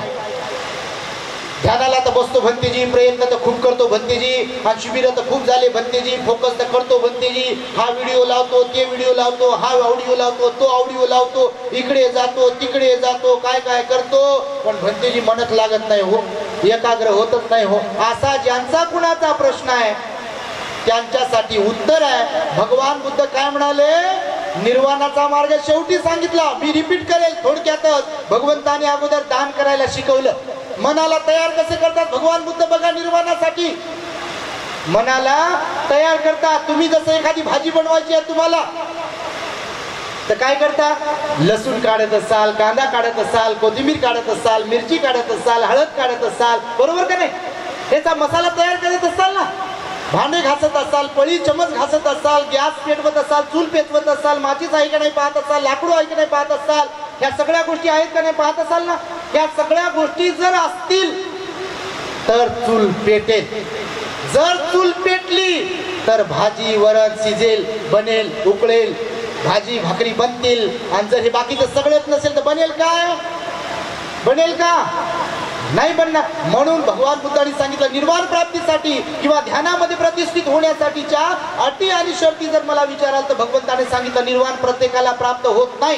का? तर त्याच्या अटी आणि शर्ती अशा आहेत की व्यक्तीकडून, प्रत्येक व्यक्तीकडून, पुरुषाकडून, स्त्रीकडून, मनुष्याकडून भगवंताच्या धर्मावर श्रद्धा असल्यावर त्यांच्याकडून दान पुण्य झालं पाहिजे, सील पालन झालं पाहिजे, त्यांनी पंचेंद्रियांवरती संयम ठेवायला शिकलं पाहिजे, त्यानंतर त्यांचा काया वाचा मनाला दमन करायला शिकलं पाहिजे, आणि त्यानंतर मग ते ध्यानामध्ये पुढे आणि पुढे जाऊ शकतील. ध्यान लागेल, मनाला निर्मळ बनवता येईल, मनाला एकाग्र बनवता येईल, विपස්සना करता येईल. पहिलं, दुसरं, तिसरं ध्यान करून श्रोतापन्न, सकृतागामी, अनागामी आणि अर्हत असण्यापर्यंत मजल गाठू शकतो आपण. मग ते भिक्खू असो की उपासक असो, प्रत्येकाचं पूर्वीचं कर्म जे आहे आणि वर्तमानातील जे कर्म आहे त्यावर डिपेंड आहे की आपण प्रगती करू शकतो की नाही. समजलं का तुम्हाला? तर जाता जाता सरते शेवटी. आता हे इकड नाही बर्डन आहे, इकड नाही बर्डन आहे. आम्ही जेव्हा दोघे तिघे असतो तेव्हा बिंदास बोलतो. पण इथं आम्हाला कळंबे साहेबांनी बोलवलं, राऊत साहेबांनी बोलवलं बोलण्यासाठी तर खरं, परंतु भिक्खुनी संघाचा सन्मानही केला पाहिजे. आपल्याला येते सगळं अशा आविर्भावात बोलणाराने पण वागू नये आणि बोलू नये, म्हणून मी एकदम सुपरफास्ट एक्सप्रेसच्या नादी लागून बोलतो आहे, जे फास्टली बोलतो आहे. तर जाता जाता आमच्या धम्मदेसनीची एक विशेषता आहे की बोधकथा दृष्टांत झाला पाहिजे. तर तो दृष्टांत सांगतो आणि सांगू की नको? हां, सांगा म्हणतात तर सांगतो, नाही तर सांगत नाही, तर लय लवकर सांगतो. तर बघा जीवन काय आहे. भगवंताने तर सांगितलंय की जीवनाचा उद्देश काय असावा, निर्वाण प्राप्त करणे. पण अगोदर जीवन तर समजलं पाहिजे काय आहे ते. बऱ्याच लोकांना जीवन समजत नाही म्हणून आत्महत्या करतात. बघा, ज्यांना जीवन समजत नाही ते घरदार सोडतात, ज्यांना जीवन समजत नाही ते आपल्या लोकांना दूर करतात, ज्यांना जीवन समजत नाही ते कुणाला मदत करत नाहीत, ज्यांना जीवन समजत नाही ते सील पालन करत नाहीत, ज्यांना जीवन समजत नाही ते कायावाच्या मनावर संयम ठेवत नाहीत, ज्यांना जीवन समजत नाही ते ध्यान करत नाहीत. तर जीवन म्हणजे काय हा प्रश्न आहे आणि त्याचं उत्तर या बोधकथेतून तुम्हाला मी सांगेल. की एकदा एका गुरुजींकडे एक शिष्य प्रश्न विचारतात की गुरुजी जीवन म्हणजे काय.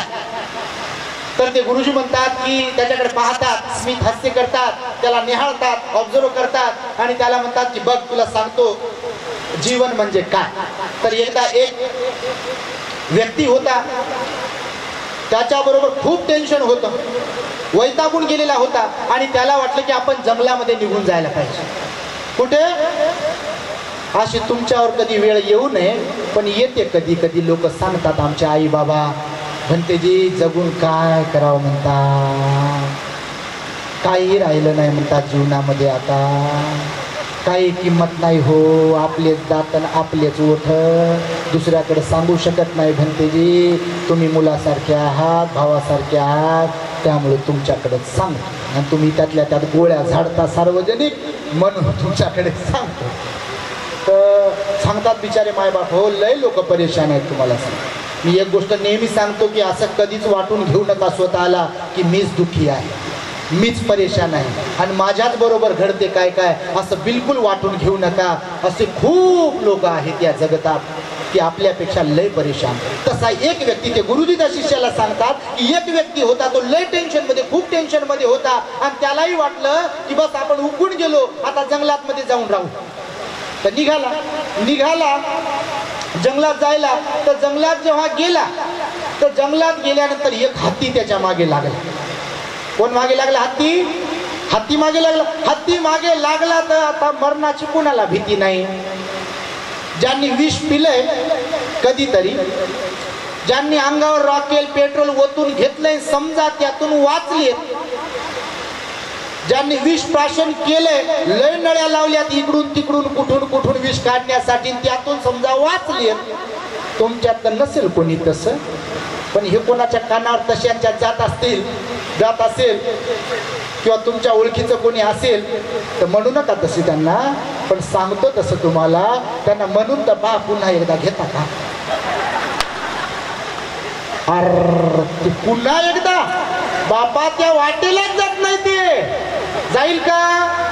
एकदा जळून घेतल्यावर आणि विझवल्यावर दुरुस्त झाल्यावर त्याचं काय त्रास आहे ते त्यानं भोगलेला असते. ती आई असो, ताई असो, का कोणी पत्नी असो, कोणाची का कोण मुलगा असो, त्या वाटेला जात नाही. विष पेल्यावर काय काय होते हे पिलेल्याला विचारून तर पहा तुम्ही काय काय होते. मरा वाटते पण मरत नाही, एवढी तडप परेशान असते. जळालेल्या वार्डमध्ये जाऊन तर पहा कधी तुम्ही, अंगावरती वस्त्र नसते, हवा सुद्धा सहन होत नाही, प्रचंड त्रास असतो जळालेल्या व्यक्तीला. आणि त्यामुळे याला जरी सगळ्यांना वैतागून गेला होता जंगलात, याच्या मागे लागला हत्ती. हा घरी काय म्हणे, मी जीव द्यायला जातो म्हणे. जंगलात गेला, हत्ती मागे लागला. आता जीव जर द्यायचा तर येऊ द्या हत्तीला, पळाव कशाला? तर जीव द्यायला गेला ना, हत्ती मागे लागला तर पळाला ना. पळता पळता जीवाच्या आकांताने पळाला आणि समोर निघाली दिसली एक विहीर. याला वाटलं बा आता पळून पळाव तरी कुठे. झाडावर गेलं तर हत्ती झाडाला पकडेल, पाडून टाकेल आपल्याला, म्हणून आपण उडी घेऊ त्या विहिरीमध्ये. विहिरीत उडी घेतली त्यानं. विहिरीत जशी उडी घेतली विहिरीच्या बाजूला होतं एक वडाचं झाड. वडाचं झाड माहिती आहे का तुम्हाला? माहिती आहे का नाही? गावाकडेच तर जन्म झाला तुमचा. नवी मुंबईमध्ये राहता म्हणजे काय असं थोडी आहे का नवी मुंबईचेच आहे तुम्ही, असं समजू नये कधी. तर विहिरीत उडी घेतली. विहिरीत पाणी तर होतं थोडंफार. उडी घेतल्याबरोबर याला दिसली खाली मगर. हा पोहण्यात तरबेज होता. पोहणं समजतं, स्विमिंग.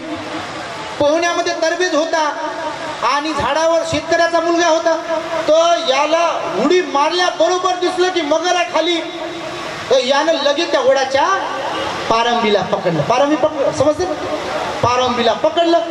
पारंबीला पकडलं आणि खाली पाहतो तर खाली मगरीने तोंड वाचलं. आता झाडावर चढू शकत होता तर मगरीने आता आपल्या जबडा आपलं तोंड वाचलेलं होतं. यानं खाली पाहिलं की याला गरगर गरगर गरगर फिरत होतं. आता गरगर फिरणार नाही तर काय होईल? तर याला वाटलं पोहायला तर येते आपल्याला, पण जर हात निसटले तर आपली काही खैर नाही. पण मग आता याला वरती चढायचं होतं. वरती चढायसाठी यानं वरती पाहिलं. आता वरती चढणार होता पण वरती पाहिल्याबरोबर वरती होतं एक मोहोळ, मधमाशांचं मोहोळ. तर वरती मधमाशांचं मोहोळ होतं. यानं उडी मारल्यामुळं त्या मधाचा गड्डा असतो, तुम्ही काय म्हणता त्याला? पोळा. काय पोळा म्हणा ते मळा म्हणा का काय म्हणा, ज्याच्यात मध असते असा. कोणी कांदा म्हणते, त्याला गड्डा म्हणते, काय म्हणते. तर यानं त्या पारंबीला पकडल्यामुळं झटका बसले.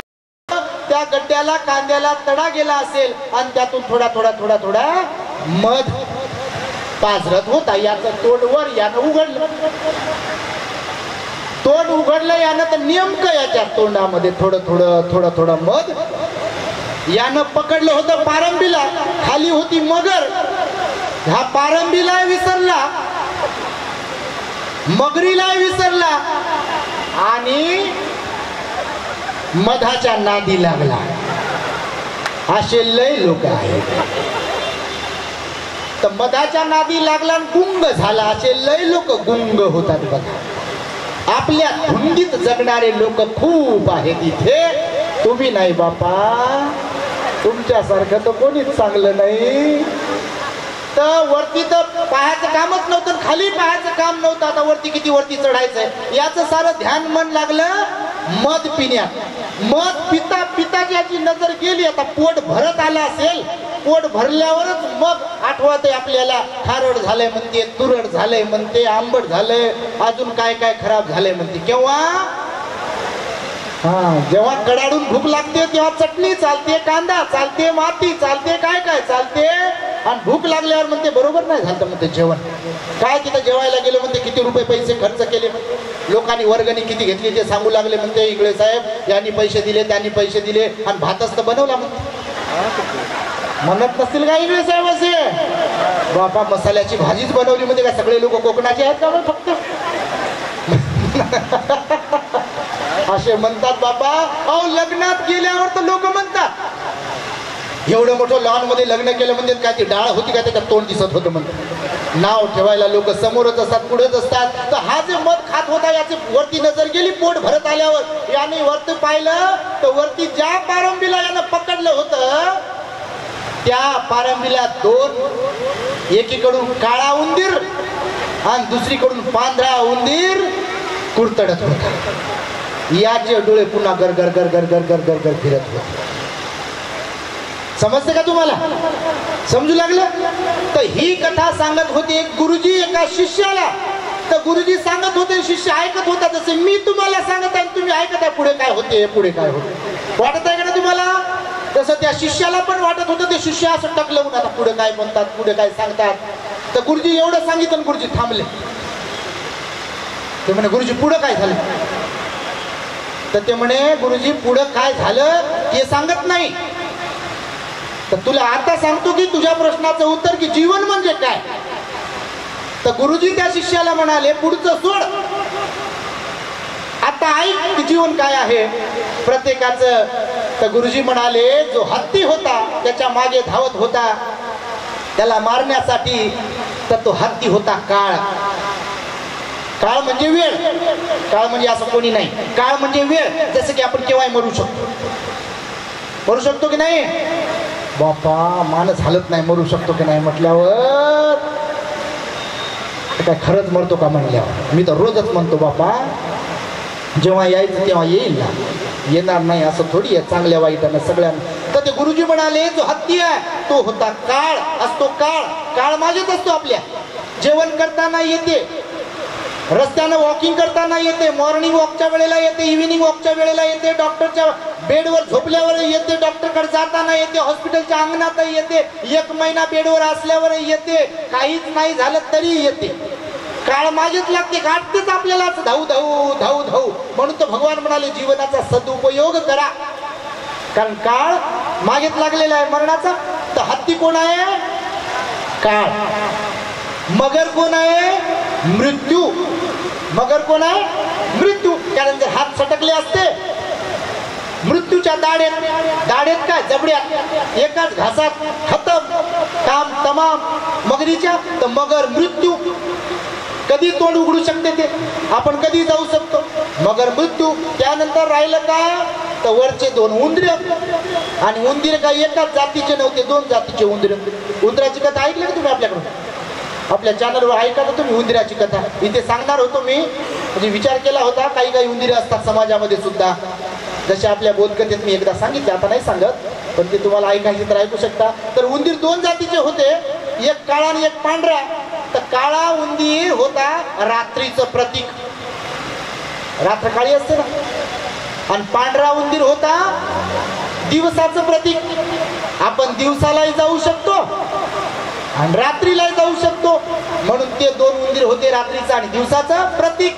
त्यानंतर काय राहिलं? आता राहिला मध. आणि मध कशाचं प्रतीक आहे? ते गुरुजी म्हणाले तो मध जो आहे या सगळ्यांच्या मध्ये जो गोड वाटत होता, तर तो मध म्हणजे जीवन. मध म्हणजे काय? तर ते मध म्हणजे जीवन. तर हे जीवन असं गोड मानून घेता आलं पाहिजे, गोड करून घेता आलं पाहिजे, गोड करून खाता आलं पाहिजे. आणि जीवनाला गोड आपण तेव्हाच बनवू शकतो जेव्हा आपल्या बाबांनी दिलेला बुद्धाचा धम्म आपण आचरणात आणू शकतो, नाही का? नाही तर घरी बसलेले आम्ही एवढे दिले ना आम्ही तेवढे दिले म्हणणारेच आहे. पण इथून आता तुम्ही जेव्हा घरी जाल तर मध घेऊन जाल. घरच्यांना मदच द्याल तुम्ही. काय द्याल? मदच द्याल. मध तेव्हाच द्याल जेव्हा आपण खाल. आणि त्यामुळे भगवंताने सांगितलं की जीवनाला मधाळ बनविण्यासाठी, गोड बनविण्यासाठी बुद्ध धम्माचं आचरण करावं लागते, दान पुण्य करावं लागते, सील पालन करावं लागते, ध्यान करावं लागते, कायावाच्या मनावर संयम ठेवावा लागते. आणि म्हणून आपले भगवान बुद्ध जे आहेत बघा, आपल्या धम्मामध्ये, त्यांच्या धम्मामध्ये त्यांनी आपल्यासाठी विशेष असं स्थान का ठेवलं नाही? तर ते मार्गदाता होते. आणि त्यामुळे इथे आपणास मी या छोट्याशा उपदेशाद्वारे सांगण्याचा प्रयत्न केला. मला इथे कळंबे साहेबांनी, त्यानंतर आपल्या राऊत साहेबांनी, इंगळे साहेबांनी बोलावलं, सर्व समितीने बोलावलं. आपल्या नवी मुंबईतील अनेक श्रद्धावंतांची इच्छा होती की भंतेजींना आम्हाला भेटायचं आहे. आपणही दूरदूरवरून आलात, कुठून कुठून, ओळखीचे न ओळखीचे चेहरे.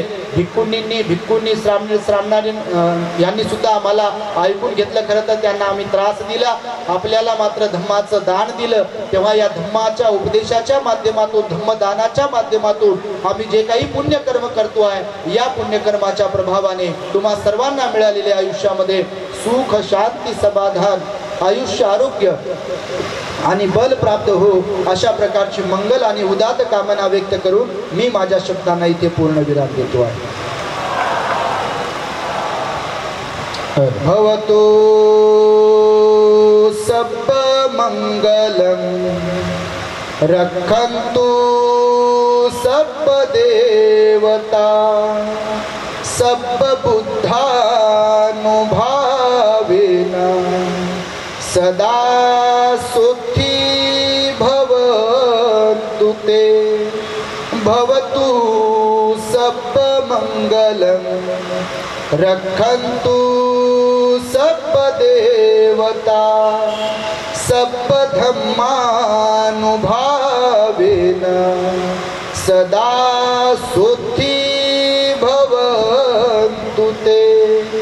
भवतु सब मंगलम रक्षन्तु सब देवता सब संघानुभावेन सदा सुखी भवन्तु ते। साधु साधु साधु। बुद्धं नमामि धम्मं नमामि संघं नमामि